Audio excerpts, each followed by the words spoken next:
Awesome. Okay, so nice to see some familiar faces. As I mentioned just in the chat window, I'm hosting alone today. Unfortunately, Ryan's tied up somewhere where he doesn't have awesome Wi-Fi, so I'm hosting alone. So just kind of if I have to pause in between, just because I'm also running the admin, so I'm letting people into the room. So if you see me breaking, it's just to kind of let some stragglers in. Okay, so let's jump in because I know we're already 5 minutes past. For those of you I haven't had a chance to meet yet or come across, my name's Jen. I work both as a behavioral scientist at Irrational Labs, as well as the vice president of experience design at ATB Financial, which is a bank located here in Alberta, where I live up in Canada. Today, I wanted to share with you, and actually maybe I'll go back to the title slide here. When I did my master's in behavioral economics, my thesis was focused on organizational transformations and really looking at organizational transformations through the lens of behavioral economics. And so I'm excited to kind of be having this discussion with all of you today. I do have some slides and some material, but would definitely encourage this to be a discussion, and we'll be asking some questions along the way. And I know from having been in some of the classes with some of you that there's definitely some critical thinkers here. So I'm excited about the dialogue and to hear about your experiences with organizational transformation. So what I have planned for us today, I'm going to talk just a little bit about the context and the background that led me to some of this research. And then I'm going to share just a high level of what I discovered from diving into the literature, and then talk a little bit about the interventions that I'm suggesting for organizations. Good? And then I've always used the chat as well. I'll try to keep an eye on it, but also just feel free to come off mute and jump in and interrupt. Okay, awesome. Let's dive in. So in terms of the imperative for change, or what I call the imperative for change, in the digital economy of today, and I think we all are sort of can relate and are a part of this, but when you think about the digital economy of today, agility really matters. So the ever increasing speed of technology, innovation has really spawned the disruption of entire industries, really leaving some once powerful companies in the wake of more agile competitors. And to make matters worse, the complicated magnitude and speed of the disruption makes it kind of impossible to tackle the problems and opportunities involved across the board. It really poses a complex environment. And so the pace of this technological innovation, the globalization, the decentralization, like all of these forces have created an imperative for change and adaptation within organizations. And in order to thrive, companies need to make fundamental changes to how they think, operate, and make money. I mean, that's really the landscape that companies are facing. Can anyone think of examples of organizations that either have been disrupted or perhaps face disruption, or perhaps you work for an organization or industry that is going through disruption? I know for myself, I work at a bank, and certainly from a fintech perspective, we see a lot of disruption and competition coming our way. Netflix, Airbnb, Kodak, Blockbuster, right? BlackBerry, Macy's. Sharon, you want to talk about Macy's? I love that that's like an industry that's outside of what we would normally present as an industry going through disruption. Well, I think it's been disrupted by the direct to consumer that execute a specialty, that execute against very specific customer needs, and then disrupted by Amazon that offers you friction-free shopping. And the experience at Macy's is anything but specialty or anything but friction-free. Yeah, I would agree. And lots of other great examples in here, right? Motor industry, 3D printed houses. I know health tech is a big conversation right now. So even I think industries or professions that we thought maybe wouldn't be facing disruption, like doctors, in fact, are facing so much disruption and innovation, right? So I think what I'm hearing is you all agree with me that really there's an imperative for change, that organizations today, no matter the industry, are facing this need to adapt and change very quickly. This curve here is called the innovation curve, the exponential framework 60s curve by Singularity University. I love this curve when I think about just the disruption that we face because of the hockey stick, right? Because it shows that once something becomes digitized, there might be a slow period to adoption and finding the right use cases. But the moment that that use case and the ecosystem comes together, then the disruption happens very, very quickly. And I think there are some examples that you have already listed where we can see that, like the Airbnbs of the world, the Blockbuster, the Kodak, that all happened very, very quickly as soon as the use case stuck. Right. So as we enter this fourth industrial revolution, which is really hallmarked by more than one exponential technology, digitization, data proliferation, AI, machine learning, and many other exponential technologies like 5G, organizations are really under extreme pressure to change and evolve at pace. And really, unlike the changes of previous eras, the changes that organizations face today are much larger and much more complex, right? And as we saw with some of the examples you've already named, this is now a matter of survival, right? This is about staying in business and survival. So organizations must now change how they think, how they operate, how they make money, and they have to do so continuously and quickly because things are changing rapidly all the time. So no business can stand the test of time, of course, without adapting. And business transformation is the act of rolling out strategic growth or change programs across the organizations. So again, these transformations tend to be significant and not singular tweaks or simple tweaks to process, which organizations might have found themselves doing in the past. Can anyone guess what this number represents?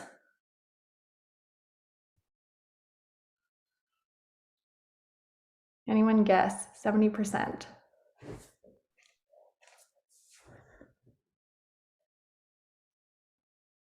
Yeah, Elliot, nice job. Gold star, failed attempts. Exactly. So the current research today and research done by big, consulting firms like McKinsey and BCG would all agree that transformation efforts across industry rarely reap the value that they set out to achieve. So the current research indicates that over 70% of these programs either fail outright or they just don't reach their full value, right? So the ROI isn't there because these are really massive and very costly programs.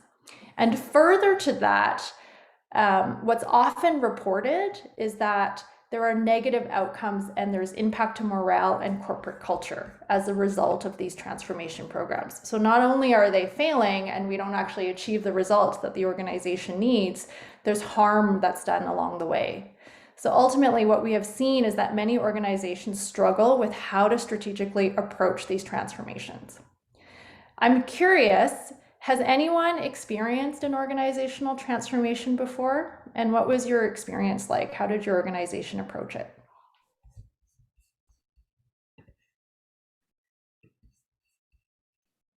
Well, I work with that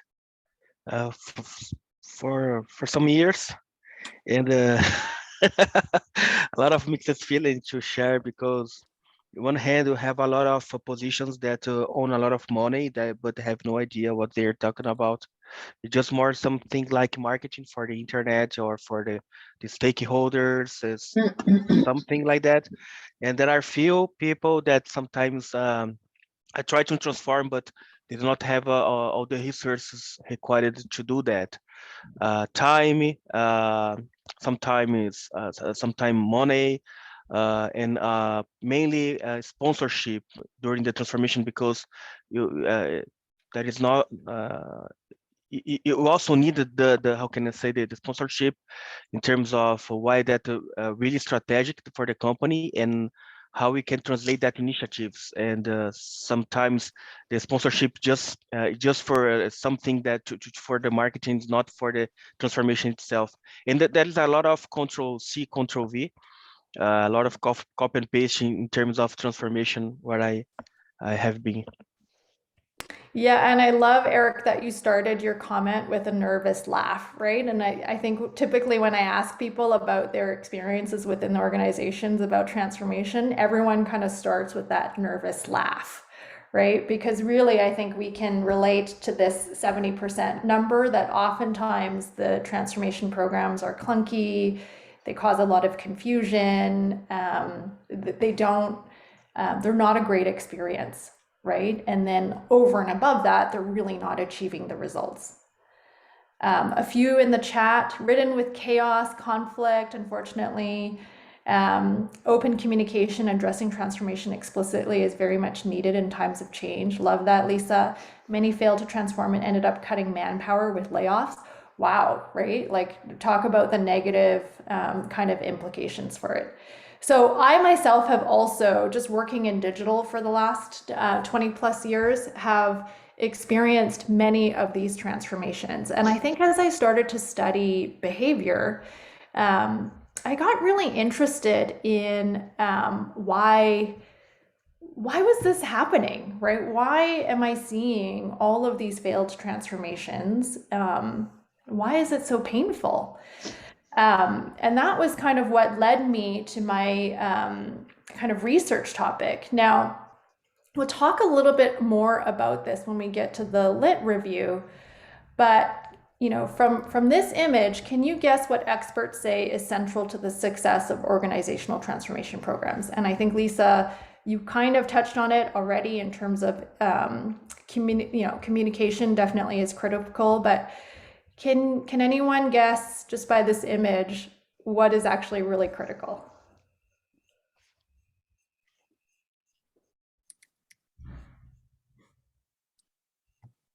Engagement of all stakeholders, the way they are sitting. Yeah, a big row of chairs. Diversity of ideas. What's actually critical at the end of the day to transformation is sustained behavioral change. So transformation programs are ultimately about the people within the organization. And again, we'll get more into this as we head into the lit review here. But in order for transformations to be successful, yes, you have to have the engagement of all the stakeholders, but you actually have to have sustained behavioral change within the organization, right? That's critical to the success of transformation programs. And therefore, again, that kind of led me to my research topic to really think about the behavioral aspects of transformation, because I think transformations before this were really looked at through the lens of business, right?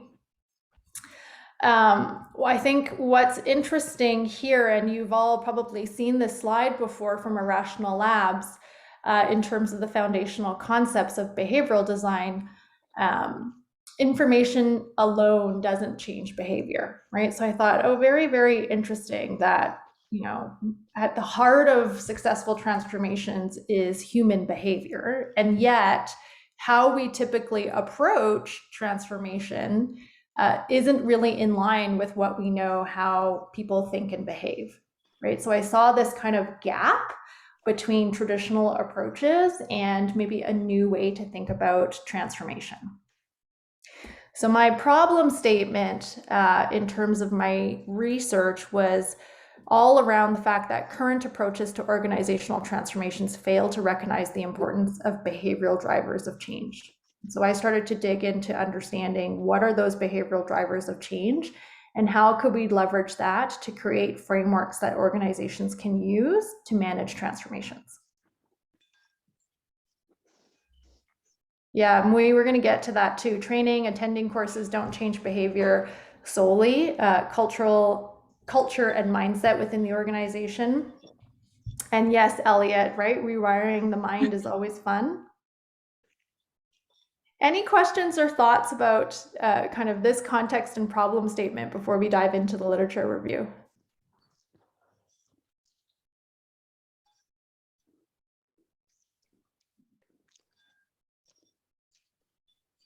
Seems like a worthy topic to dig into within organizations. Yeah, awesome. Okay, so when I started my lit review, the first topic that I really dove into was transformation itself, right? Really looking at what the heck is transformation. And organizational change, so the language of organizational change and change programs have long been notable topics within the field of business management and even psychology and sociology to a certain degree. And while change has become the norm for many organizations, like we just talked about, the complex and fast-paced environments of today really mean that organizations need to not only change, right, but to actually transform, to change many, many things. So although there is widespread agreement that organizations need to transform to stay relevant, there is actually very little consensus or clarity still on what actually encompasses a transformation, how to define it, and least of all, how to approach it successfully. So very interestingly, when I dove into the research, what I saw was, yes, lots of research kind of talking about the imperative for change, a lot less research on how to actually do it and do it successfully. So there was kind of a gap in the field. Early definitions of transformation either were too narrow, so they focused on variables such as technology alone. So if you ever heard the term digital transformation, right? Or even earlier than that, technology transformation, like early transformation programs really just focused on a single variable. So they were either too narrow or they ended up being too broad, so missing the important context around speed or magnitude of change, right? So they ended up being way too loose and not really addressing things like the need for speed. Pulling the slack out of the bar in your deadlifts. And maybe just if you're not asking a question, if I can ask you to mute, that would be great. Upwards off the floor in every single rep. As you're setting up for your rep, imagine you're trying to bend the bar towards you without the plates leaving the floor. I think you can mute us all. Towards your ribs. Start to push the ground away without the plates leaving the floor. I think it's Meg's phone, because I think she's the only one without the, maybe if Meg, if you could mute, that would be great. There we go. Awesome. Thanks, everyone.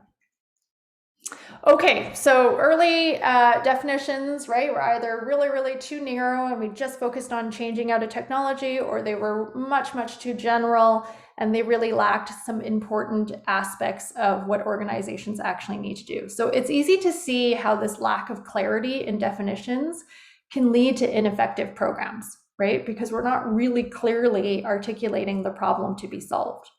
And interestingly, in the research, I found that the first ever symposium ever recorded on transformation, on the word transformation, was only in 1984. So really, really recent, which I think speaks to kind of the lack of robustness of research. So transformation research to date, however, is centering around two unifying themes, one which we've talked about already. So the first is the need for a fundamental change of state. So remember, not just a single change, but that kind of renewal, that organizational renewal or transformation. And an important point here, or important tricky to recognize here, is that often the end goal of a transformation is really unclear or fuzzy, right? When we're talking about kind of renewal and looking completely different, it's hard to think about what that looks like, and it's hard to properly articulate what that looks like. And over and above that, the target is kind of always moving, right? The world changes very quickly. And so that poses kind of an extra tricky when you think about organizations and then also being successful in their change programs. And then secondly, transformation research suggests that an enduring behavioral change by employees is a critical mediating factor. So specifically, and you guys have addressed this in the chat already, research has identified the need for new beliefs, new attitudes, new patterns of behavior or action, right? All of that needs to be different. Even if there is a new technology as part of it, you actually have to leverage that piece of technology to do work in a different way, right? If all we're doing is digitizing the existing ways of doing things, well, that's not very innovative, right? And I see Eric nodding his head and smiling, so I know you've been through this before, right, Eric? Yeah.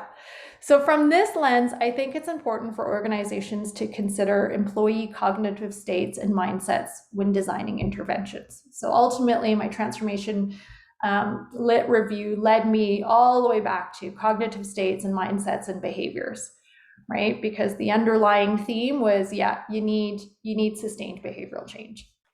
So then the second area that I looked at was organizational change management. And this area of research spans actually the last 70 years, right? So although transformation only came about as a term in 1984, organizational change management and this concept of change has been around for much, much longer. And I was really curious as to how research has approached change at the organizational level. So here again, even though there are 70 years of research, there is no single accepted theory to change. But there is consensus across a few really critical fronts, I think, that I saw in the research. So firstly, there is general consensus that the traditional methods of change that are top-down, systematic, and process-driven are really no longer suitable for the type of continuous change and transformation that's required today, right? So that's clear. The traditional approach isn't going to cut it, right? Back to that 70% number. So several researchers have posited that organizations really need to move from managing change to leading change. And in doing so, understand how change is actually achieved and sustained, right? And for all of us behavioral scientists, we know like doing something once versus doing something repeatedly from a habitual perspective is very different, right? So how do you get to that sustained behavioral change? Second, there is a growing recognition of the need for multi-dimensional programs that focus both on kind of the human side and the business side. So focus both on economic and behavioral dimensions. Here, transformation can't just be about a new piece of technology, right? Like we said, it also has to be about how employees will use and engage with a new piece of technology. And Lisa says, organizational change management frameworks are also too often a one-size-fits-all solution. Exactly, Lisa. Idealistic, that's right, Mui. Idealistic, it's one size fits all. They approach it the same way, a very traditional way. And my hypothesis was really that's a big factor as to why we're not getting a higher success rate with transformations. Dan says, love your commitment to figuring out a systematic approach to this challenge. Oh, thanks, Dan. I think it's selfishly, I've just been a part of too many of these painful programs, and I was like, there has to be a better way to do this. Okay, so thirdly, evidence is growing related to negative and cultural employee morale. So sort of the negative consequences of this unsuccessful change. And in addition to loss of revenue, it also means that ineffective change initiatives can result in burnout, in turnover, in resentment, and really can create a harmful corporate culture, right? So at the core of this is a better understanding of employee resistance and the ability to diagnose it.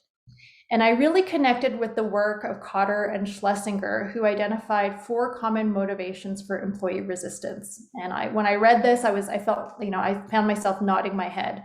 So the first is the fear of loss of value. The second one is a failure to understand the change. I think I saw that in the chat window as well. The third is a lack of belief in the change. And the fourth was inertia. So those really, really resonated with me, both from the lens of having gone through these experiences myself, but also through the lens of behavioral science.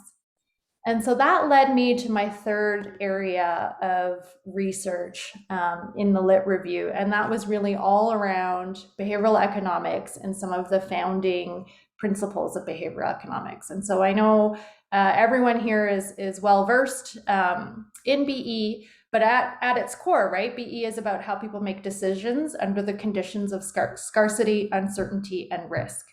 So when you think about the motivators of resistance that I just talked about, fear of loss of value, failure to understand the change, lack of belief, or inertia, I think that behavioral economics principles can help organizations better understand how employees might be judging their transformation efforts, and then provide organizations with powerful direction on how to influence employee behavior. So in particular, I focused on 3 areas: bounded rationality, prospect theory, and heuristics. So let's talk about bounded rationality. So to better understand, or to understand bounded rationality, we first have to really look at the concept of global rationalization. And global rationalization really states that in order for a decision to be completely rational, and Sharon, I see a hand up, so maybe I'll just pause and take your question before continuing on.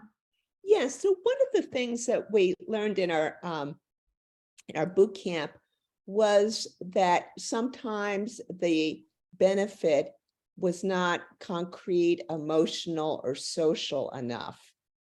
And that's why change wasn't adopted. Were those factors, you had mentioned the 4, scarcity, failure to understand change, lack of belief in the change, and then just general inertia. Were those solutions for these 4, or how does that fit in? Yeah, I think at this stage and at this stage of my research, I was really in that that behavioral diagnosis phase. At this stage, I was really just trying to understand what are the barriers, right? Why is this? Why are people resisting change? What are the barriers for them? How might they be thinking about and perceiving this organizational transformation?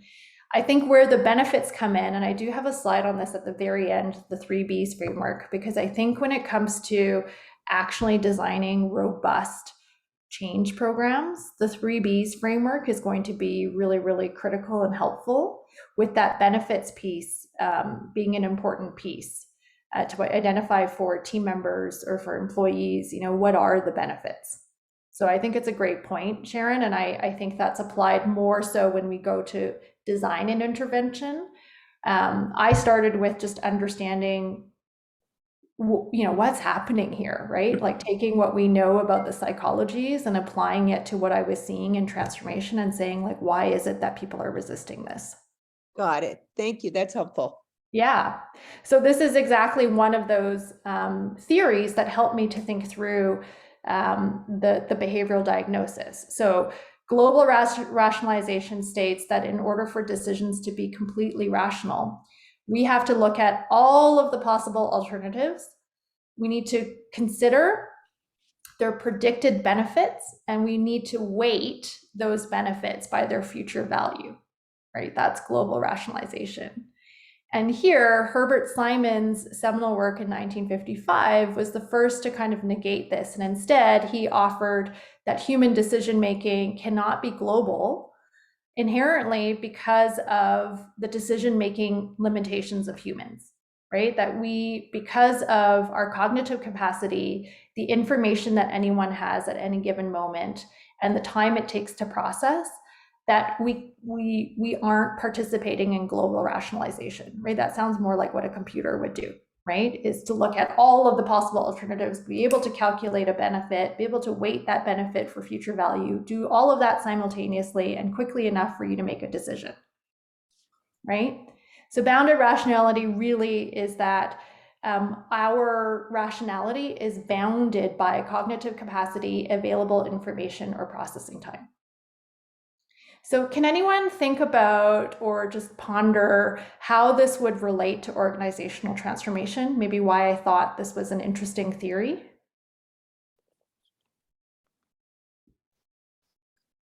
And to give you a bit of a nudge, do you think that leaders, employees have, as an example, the same information?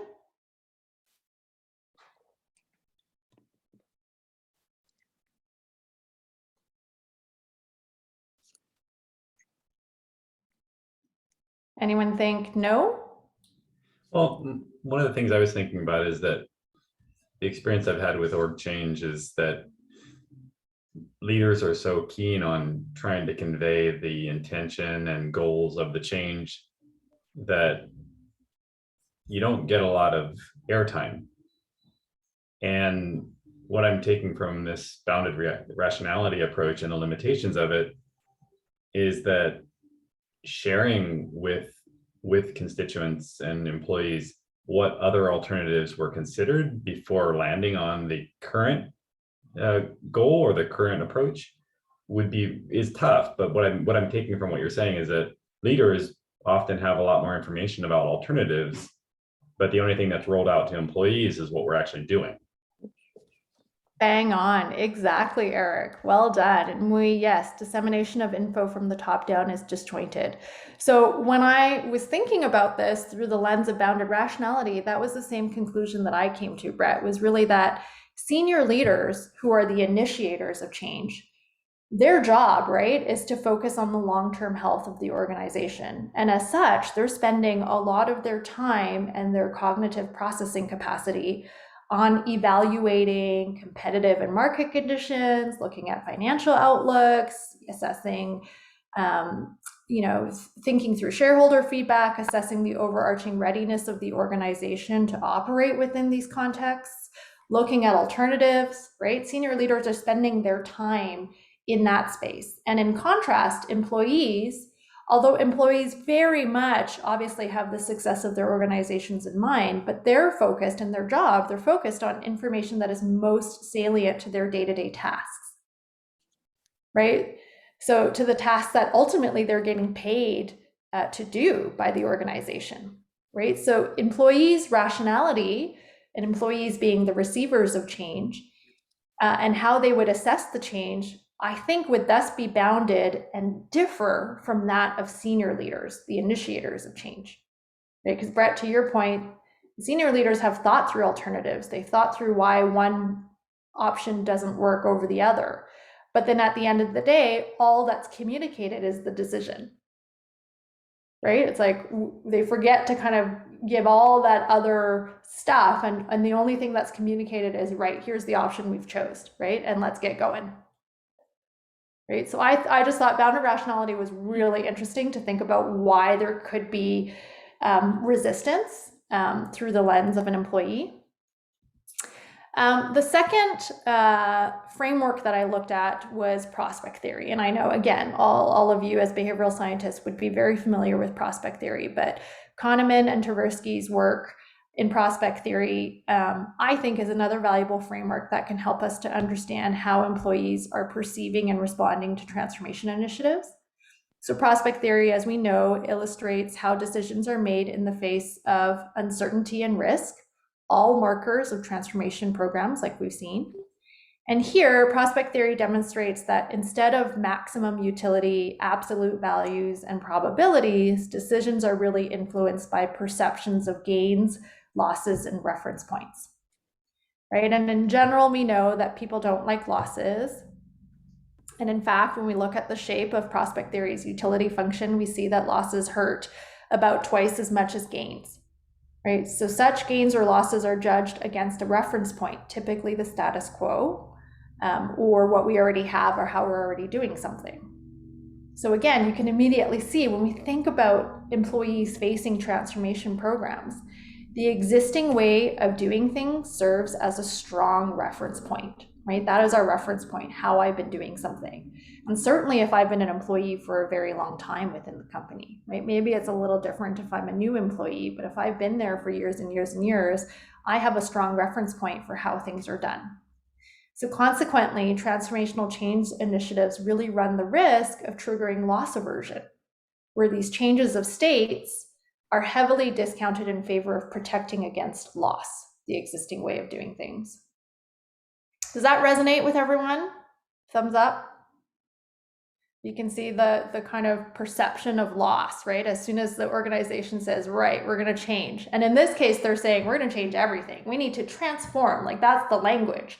The language isn't like, we need to make a small tweak, folks, right? Usually the language is like, we've got to change everything. We're going to transform, right? So that's like massive loss aversion that we're triggering, right? That we don't even, that the leaders don't even realize that they're triggering this massive loss aversion in their language.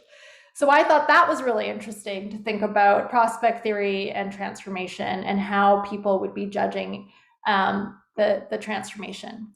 And then, of course, the third framework or theory that I looked at was all around heuristics and bias, right? So in their book, Nudge, which I'm sure most of you have read, Thaler and Sunstein describe heuristics as the mental shortcuts or rules of thumb that we use in substitution for more effortful processing, right? And in the workplace, you can definitely see how we would lean towards effortful processing, right? I imagine that your days and your calendar looks much like mine, which is back to back to back to back with meetings, sometimes overlapping meetings. You got colleagues that you need to manage, you got deadlines, like there's a lot of stuff happening, which really makes us lean towards being very effortful in our processing.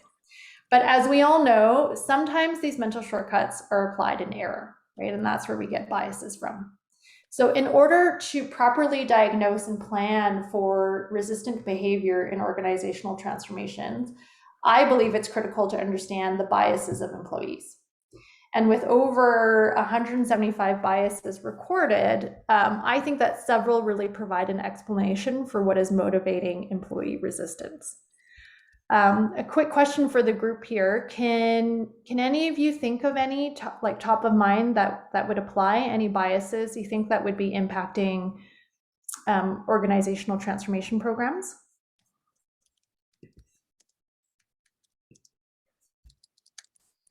Irfan, was your hand up? Oh, present bias. Peter, do you want to talk about present bias and your thoughts there? Yeah, sorry. Yeah, I think it's that idea, I suppose, of being stuck in the moment. And I think when you talk about change, it also doesn't reflect the contribution that people might have felt they've made to the state we've already got to. So when you say change, you're sort of saying, well, everything you've done in the past is now going to be put in the bin. So I think people really resist that. They identify themselves as not having done anything wrong. Sorry, excuse that. The minute I go to talk, my neighbor's dog starts barking, so I don't know if you can hear that. Apologies. No, all good. You sound clear. Yeah, but that's the thing I feel is that, you know, when people come in and say, hey, we're going to change, they don't respect the fact that people have quite a lot of identity built up into their role and a lot of value in that. So it feels like a personal attack, as like, hey, we need to change you. And I think maybe the sensitivity and how it's actually delivered in the language that's used, I think goes a long way towards getting people to buy into change. Yeah, I totally agree. I totally agree. Thank you for sharing. And then maybe one more, Mui, you said confirmation bias. Can you talk a little bit more about that?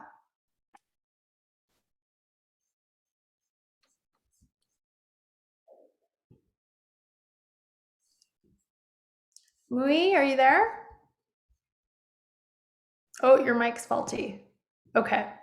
All right. Well, there's some great suggestions and ideas in here, and I would agree. Several of these I talked about in my research. So I think, you know, Peter, you kind of talked about the status quo and the existing way of doing things. So as we discussed with reference points, organizational change programs, well, they often negatively impact employee morale for exactly the same reasons that you've stated, Peter. And the imperative for change has resulted in transformation becoming the norm across industries, right? And as such, most employees have likely experienced or heard of transformation programs firsthand.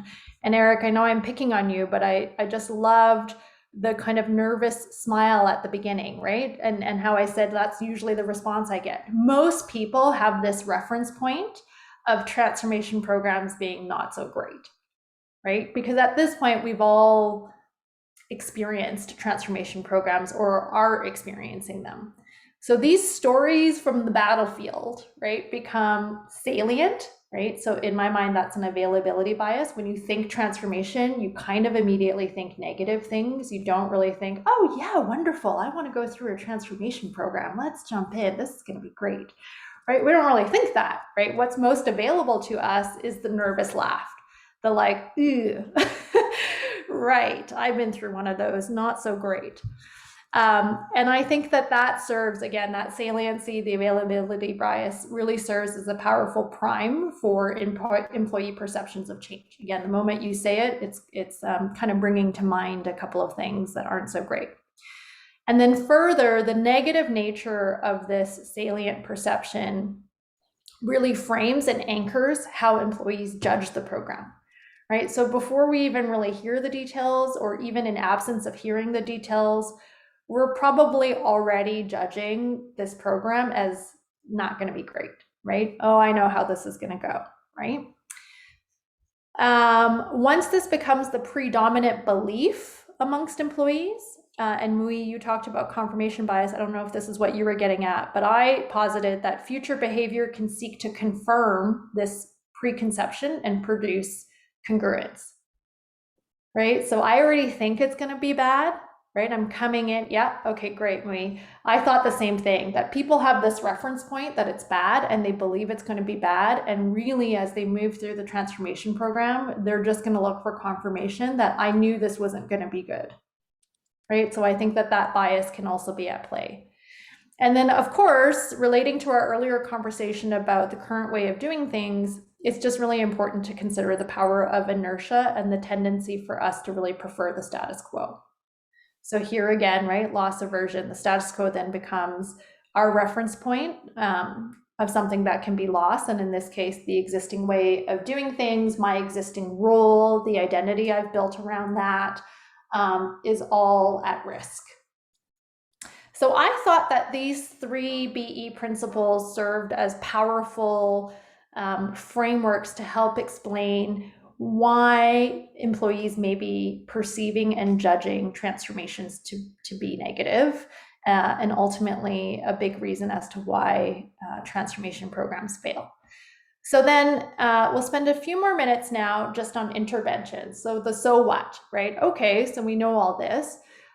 What would be a helpful framework or a different framework, a different way to approach organizational transformations? How can organizations create programs that lead to a higher success rate? And here I looked at 3 different approaches, each one based on one of these different principles. The first one was a bounded rationality approach to transformation. And Brett, this is a lot of what you were talking about.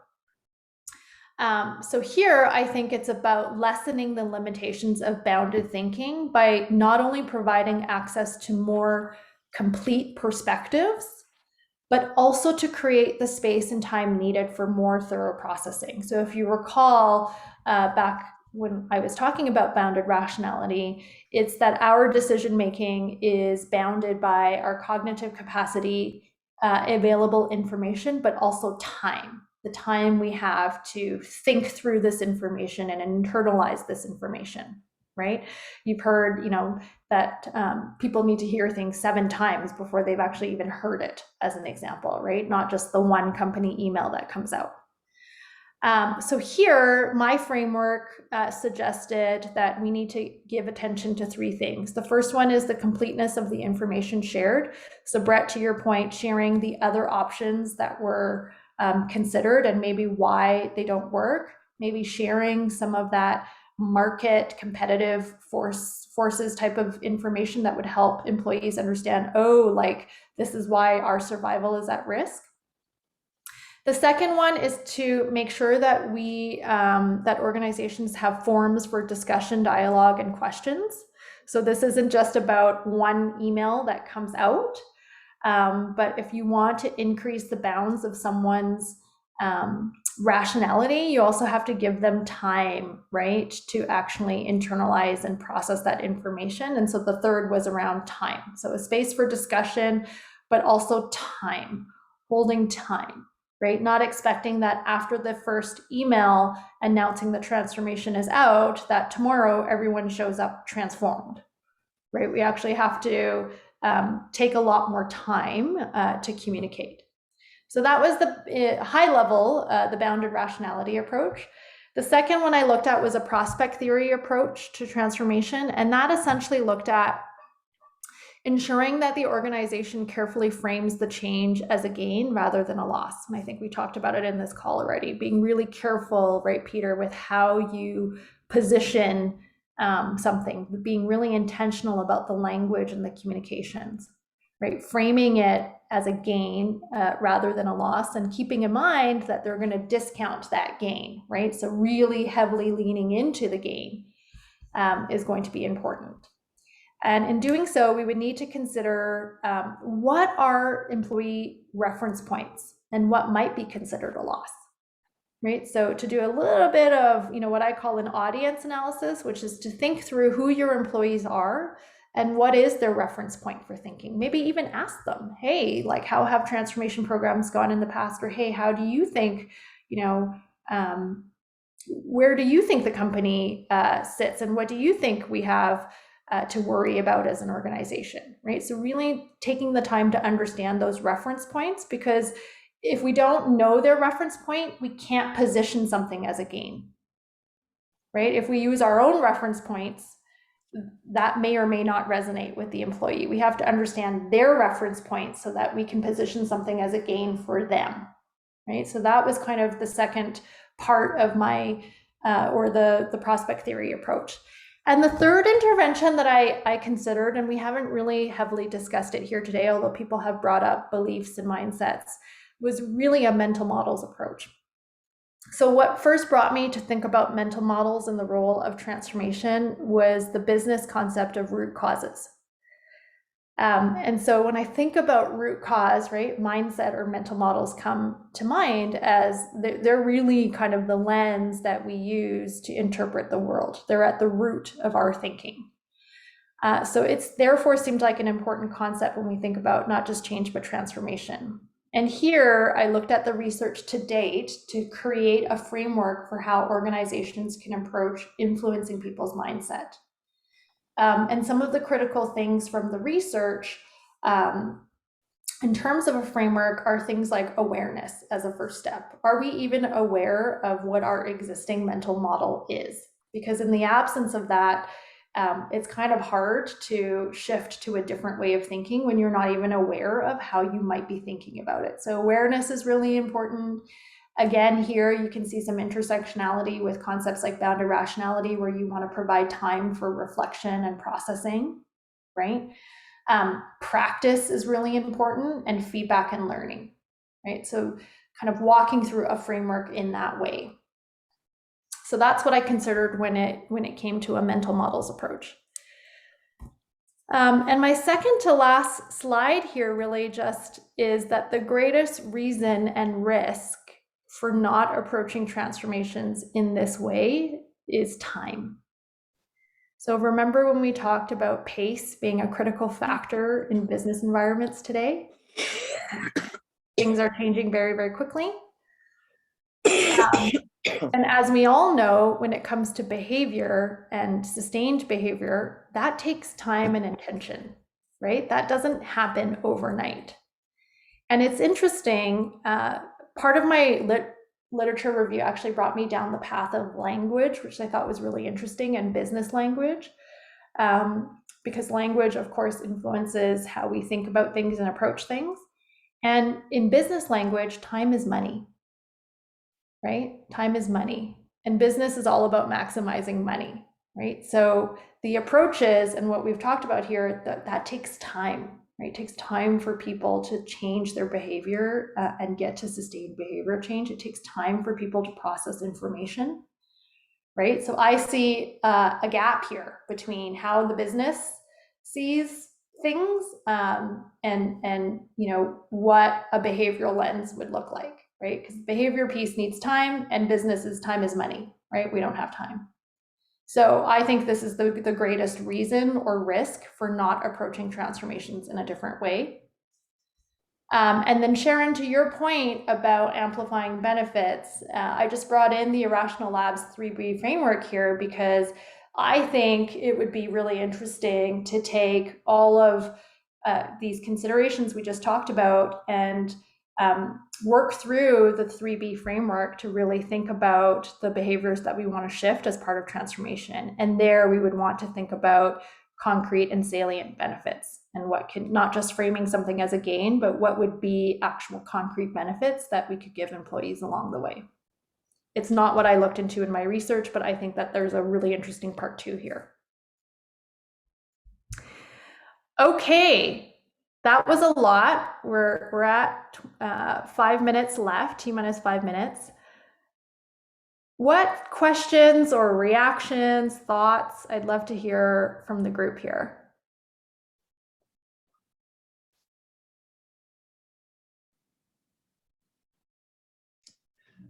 I think the two questions that came up for me is you addressed leadership buy-in, and I think Eric even alluded to it in his comment.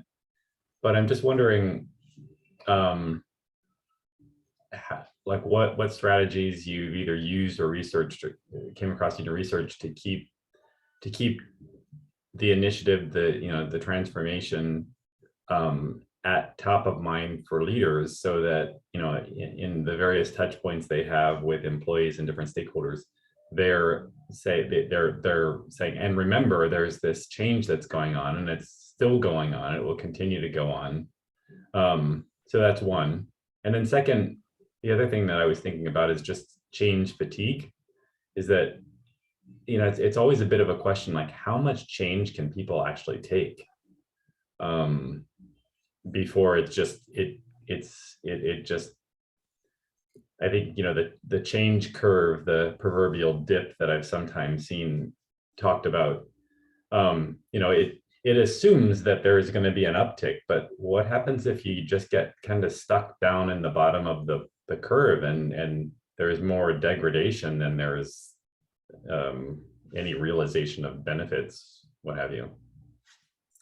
Yeah, I think change fatigue is really important. I think there, again, really understanding the motivators of resistance is really important, because if you can address those, the change is going to feel less turbulent, I think. I think part of the reason why there's change fatigue is because people aren't realistic about how humans are, and we just communicate it once and expect everything to be different, and start incentivizing or disincentivizing in this case against that, and it's just like exhausting, right?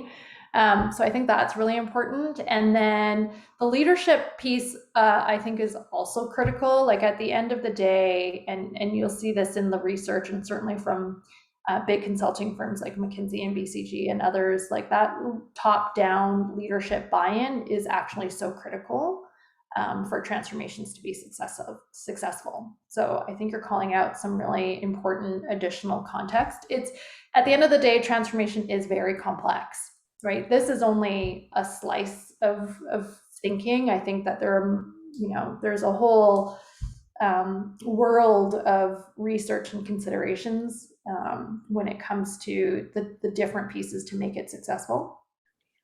I'll give you an example, and Jessica, to answer your questions, any ideas on how to measure or evaluate organizational change? So within my organization, so I would say very much like the Irrational Labs framework and the 3B framework, break it down into as specific as you can get, right? It's hard to measure organizational transformation as a top of the house kind of concept. That would be difficult to measure. In my research, I posited a framework that talked about financial measurements and employee engagement measurement as well. So it's, the financial measurement comes from the fact that we said that businesses have to do this to stay relevant and continue to compete, right? So you would think that their financial results would continue to improve if they successfully change, right? Versus, like we said, the Kodaks or the Blockbuster or Blackberries of the world. But equally, right, I think the employee sentiment or employee experience, the employee engagement is really, really important, because otherwise you get those negative results from negative corporate culture to maybe high turnover, which are all costly for an organization. I'll just quickly touch on one of the areas that we've done work in at ATB is around client experience, like a CX mindset. And so one of the things that I've done at ATB, step number one is all just about bringing saliency to the client. I'm not even talking about behaviors yet. So I've really broken down this path to a client-centric mindset into several specific behaviors, right? So the first one, I wanted to leverage saliency, availability, and priming. So we started a ritual in the company where all of our company meetings start with a client story. So it's really easy. It takes like just a couple minutes. We publish client stories on our intranet, but you're also welcome just to use any client story from your day-to-day life. Really just to tell a story about an experience that you've had being a client or a customer, right? And so it doesn't matter if the meeting is the technology team meeting, they still start that meeting with a client story. And it really serves as having this priming effect for the rest of the meeting. And you'll hear throughout the rest of the meeting, based on what they're talking about, people will relate it back to the client story that was told at the beginning of the meeting.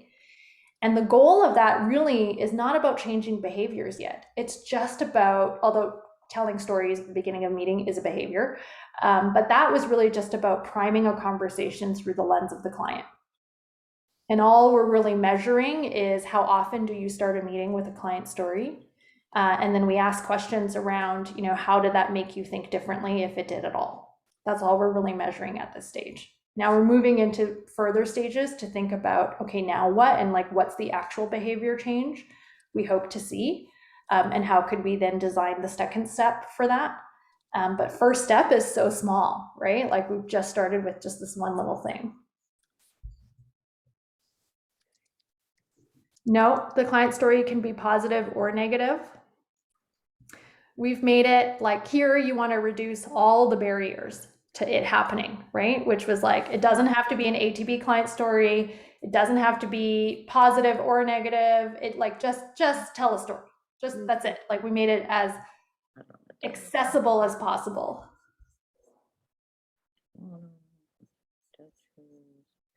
Okay. We are now officially 3 minutes over. Thank you everyone for your time this morning and your engagement and your patience as I manage kind of hosting and all of the administrative functions and try to get through the slide deck. I really appreciate your patience and really appreciate all of the dialogue. It was really, really interesting and fun to talk about a space that I've spent a lot of time thinking about.